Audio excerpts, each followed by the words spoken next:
ఎదురు చూస్తున్నాను. నీవే ఏదైనా చేయాలంటూ నీ కార్యాలకే ఎదురు చూస్తున్నాను.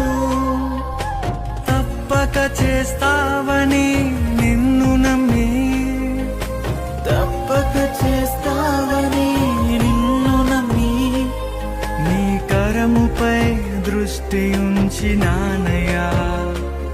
నీ కరముపై దృష్టి ఉంచినానయ్యా.